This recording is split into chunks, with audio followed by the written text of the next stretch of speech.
playing mostly 15-minute. It's NFL playoff Sunday, so we're gonna try to keep the Twitch stream alive until the NFL game starts tonight Eastern time around 3:30, I guess.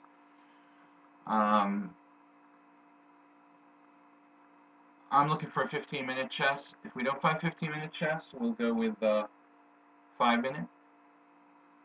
But I need my coffee out. I'm a little groggy, I think, at the moment. So, welcome to the Twitch stream. If anybody here is new, you can also check out my videos. I upload them to YouTube. Video chess training at YouTube. So, hopefully, we'll be able to do a lot of different stuff as time progresses on the stream tonight. About a 3-hour stream. I think should get a good number of 15-minute games. A lot of people have been receptive to the idea of the 15-minute streams because 15-minute games in the stream, because the players that stream the 5-minute games and faster, I don't think you have any time to communicate your thoughts. I used to play banter chess for a couple of different chess sites, and it's just kind of the same thing, except we're doing it just from one side. So I've got a 15-minute game on the way, and we'll give it a couple of minutes. It usually takes at least that long. Last time we had one of our viewers actually play against us, which was really cool. Anyway, again, Slaggy here. You can check out the YouTube channel. You can send me an email at videochesstrainer@gmail.com. If you have any questions, interested in communicating with me for any reason, there's a chat box for any questions chess related, especially while we're not actively playing a game. Looks like we might have a hard time, but we got one just as I was about to say something. Alright, so MBSK from Sweden. New opponent. Haven't seen this guy. I don't think I've ever played against him. Played d4. Playing knight f6. If anybody hasn't seen the stream yet, you're not aware of the fact that I've been running into time problems. And I think I don't want to blame it all on the streaming and commentating, because I think it's partly just,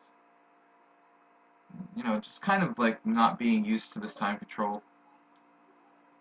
And but it's partly due to the stream. I'm going to play our first King's Indian of Twitch streaming. I think I played e6, one other game. Well, King's Indian formation. There's no guarantee White's going to play c4. One, thing I have going for me as a Twitch streamer, as a chess entertainer, if you will, is that I do play a lot of different stuff. So I think that's very good for the viewers to see different openings. You guys can even, I would say, make requests, but let's keep it within my established repertoire. I'm not going to play totally weird stuff. Okay, so this guy's playing the London system, but he's played a very early h3. He's kept the flexibility with his c pawn, so he can play either c4 or c3, depending on what I do. But in any case, I think that Black's best bet is to go for c5. That's, in my opinion, the line that's worked the best for me. It seems like when you play e5 against the London system, you're trying to really play against the strong point in White's whole setup, and it always seems a little bit impossible for Black to actually execute, like e5, and it just feels like you're going against the grain of the position a little bit when you play these lines for Black with like d6 playing for e5 in the London system. Now, he played e3, which is kind of aggressive because it means that he could opt to play c4 later on, though I don't think it's really right here. I'm going to castle. It's not our only move, but Okay, c3. So this will transpose to what is kind of like an established main line. I'm going to try to keep the channel interesting, commentate as much as possible. So my personal experience with this, I don't think I ever studied this in any great depth for black, but it's pretty simple. I mean, actually, I played the same line with white. If you've ever played the reti with white, it's pretty kind of standard position. The last time I played it with white was a long time ago, maybe 5 years ago, in a game against Grandmaster Laszlo Gonda. With the extra tempo, it's a little better, but it's nothing special even there. It's kind of like a good equalizer. The London system is black against the King's Indian attack. So Queen b3. Now, taking on b3 opens up the a file for white. That's very good for white. This is one of those positions, these reverse positions, the extra tempo doesn't do a whole lot for him. My plan is basically to play bishop e6, and one interesting feature of these positions is like deciding when to trade on d4, not to trade on d4. So my biggest fear would be that he would take back symmetrically here. You know, this kind of that's for me, you know, a scary idea that the weaker player would be able to play for a draw. Okay, here we have a lot of options. Knight c6, bishop e6, both look good. We've got to kind of play a little bit quicker. I wonder if bishop e6, bishop c4. This is how I would play with white, with colors reversed. This guy's playing very fast. But anyway, I mean, I don't know what I expect, honestly. It's an automatic kind of routine system for white, and there's just not a lot of thinking involved when you play this kind of line. I mean, you're not trying to like think critically and find new ideas. You know, this is basically designed to be able to play the opening moves automatically. I mean, white setup here, this London system. It's a setup that's designed to be able to play the opening moves rather automatically, and to ensure that you get to the middle game, you know, without losing anything. Now here, I didn't think about this really carefully enough, because I think white has an interesting move here. D takes c5, which didn't occur to me, actually. But he played queen takes b6. I'm happy to see this move, because I think strategically it's a slight mistake for white. He takes and plays a3, which is essential.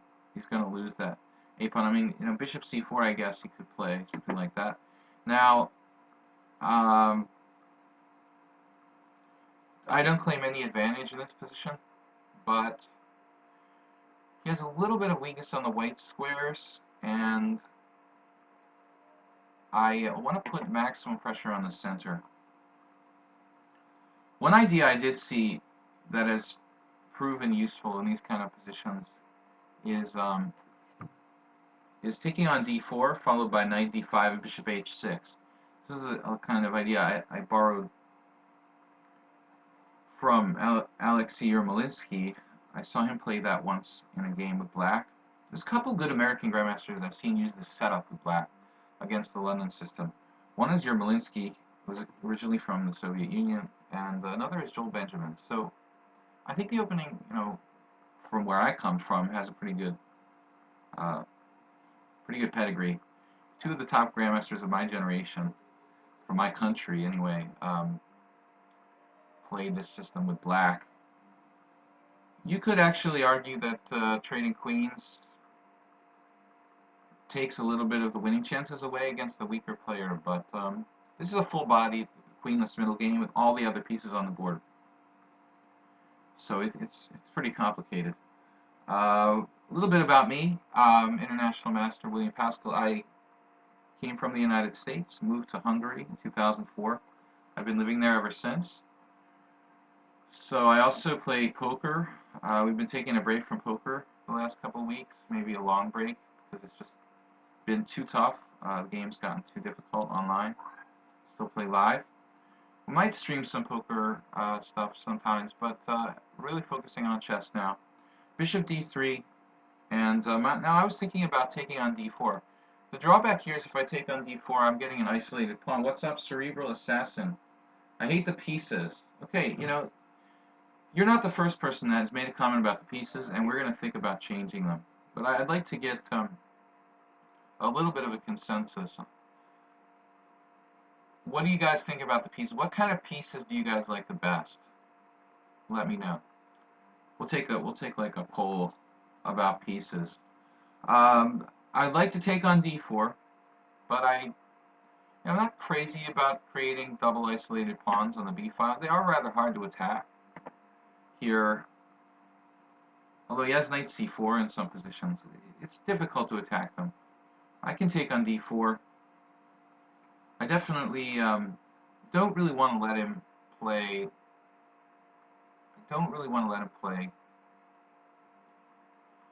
I'll finish my sentence now. I don't really want to let him play e4 in this position. I think I'll be in trouble. So I'm going to take on d4. And the idea is to use the d5 square for my knight. But right now, we're going to have to be careful because when I make this move, I'm setting myself up for a c4 and... Actually, I'm going to think about this a second because if I play knight d5, I'm setting myself up for like c4 and d5 winning a piece. Not right away, but down the line. So perhaps, although it would be very complicated, when he plays like the c4 d5 thing, yeah, it depends on the position. He could be dropping his pawn on b2 with tempo. It could be like losing 3 pawns for a piece in some positions. But knight on c6, maybe would like to go to a5. Possible my bishop can go to f5. Not really liking it right here in this particular position. You could also play bishop d5. Instead of knight d5, bishop d5 is an idea. Knight a5 is an idea. Maybe I like knight a5, though rook c8 perhaps preempting that. Rook fc8. I have just enough time that he's not threatening anything yet on the d file, the e file. I can guard e7 with my king. I'd like to use the weak and white squares in the position. Problem is now if I play, yeah, I think knight a5 is interesting. We'll go with knight a5. Then at b4 we have knight c4. Yeah. Alright. If I have to guard the e7 square, I have several ways to do it. Maybe king f8. This guy's very practical. 1800 is a reasonable rating. It's not bad. It's nothing to write home about, though. So, king f8, I was thinking this is probably the best way to protect my my e7 pawn. And this guy is just really practical, playing fast. You see this from these London system players a lot. He's probably played the same exact position like a million times. So, we have the Jedi, a player I know from ICC. So, welcome to the stream, Espresso Forever. We've got all kinds of names. Now knight g5. Okay. I don't see any real fear here for me. I was kind of planning on putting my bishop on d5 anyway. But it just feels a bit precarious. Everything's sort of just hanging out on the right squares. It looks like everything's protected. There's no sacrifices. Knight takes h7, bishop takes d6, rook takes e7. More likely, he's just gonna like tour his pieces through the e4 square, try to trade down. I think that this position is probably about equal. The pawn structure for black is a hindrance. I think the biggest problem would be like long term. How do I make progress? Okay, rook e2 now. He's placed his pieces a bit precariously. Now on the king's side, I'm looking for things like